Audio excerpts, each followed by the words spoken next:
أعوذ بالله من الشيطان الرجيم بسم الله الرحمن الرحیم۔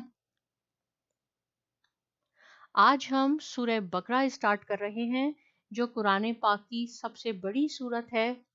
اس میں 40 رکوع ہیں، 286 آیات ہیں اور یہ مدینہ شریف میں نازل ہوئی۔ تو شروع کرتے ہیں ہم اللہ کا نام لے کے۔ بسم اللہ الرحمن الرحیم۔ الف لام میم ذالک الکتاب لا ریب فیہ ھدی للمتقین الذین یؤمنون بالغیب ویقیمون الصلاة ومما رزقناہم ینفقون والذین یؤمنون بما انزل الیک وما انزل من قبلک وبالآخرۃ ہم یوقنون۔ الف لام میم، یہ کتاب ایسی ہے جس میں کوئی شبہ نہیں، راہ بتلانے والی ہے اللہ سے ڈرنے والوں کے لیے۔ اور اللہ سے ڈرنے والے لوگ ایسے ہیں کہ یقین لاتے ہیں چھپی ہوئی چیزوں پر اور قائم رکھتے ہیں نماز کو، اور جو کچھ دیا ہے ہم نے ان کو ان میں سے خرچ کرتے ہیں۔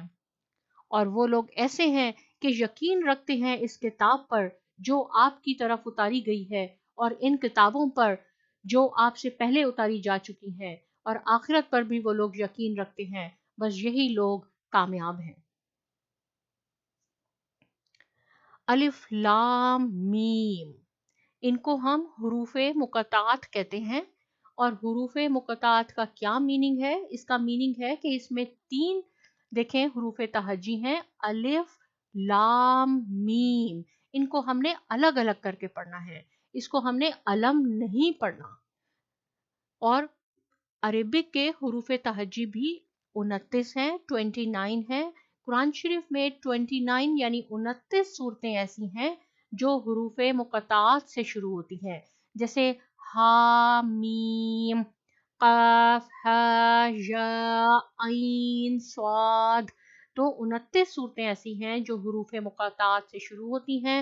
جتنے بھی اس میں حروف ہیں آپ نے ان کو الگ الگ کر کے پڑھنا ہے۔ اس کا کیا معنی ہے کہ اللہ تعالیٰ جانتے ہیں، ہمیں اس بحث میں نہیں پڑھنا ہے۔ تو تھوڑا سا میں اس پہ روشنی ڈالتی ہوں، تھوڑا سا آپ کو اس کی تفسیر بتاتی ہوں سورہ بقرہ کی ان آیات کی۔ یہ کتاب سراسر علم حقیقت پر مبنی ہے، یعنی دنیا میں جتنی بھی کتابیں ہیں وہ سب قیاس و گمان پر مبنی ہیں۔ خود ان کے مصنف بھی اپنے بیانات کے بارے میں شک سے پاک نہیں ہو سکتے، خواہ وہ کتنے ہی یقین کا اظہار کریں۔ لیکن یہ کتاب یعنی قرآن مجید، اس کا مصنف وہ ہے جو تمام حقیقتوں کا علم رکھتا ہے، اس لیے ہمیں اس کتاب میں کوئی شک نہیں کرنا چاہیے۔ یہ کتاب سراسر ہدایت اور رہنمائی پر مبنی ہے، مگر اس سے فائدہ اٹھانے کے لیے ضروری ہے کہ انسان پرہیزگار ہو، بھلائی اور برائی میں تمیز کرتا ہو، برائی سے بچنا چاہتا ہو، بھلائی کا طالب ہو اور اس پر عمل کرنے کا بھی خواہش مند ہو۔ غیب سے مراد وہ حقیقتیں ہیں جو انسان کے حواس سے پوشیدہ ہیں، یعنی اللہ تبارک و تعالیٰ کی ذات و صفات، ملائکہ، وحی، جنت، دوزخ وغیرہ۔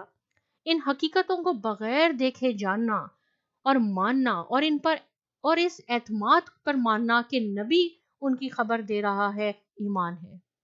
قرآن سے فائدہ یہی لوگ اٹھا سکتے ہیں جو اس پہ یقین رکھتے ہوں، نماز کی پابندی باجماعت کرتے ہوں۔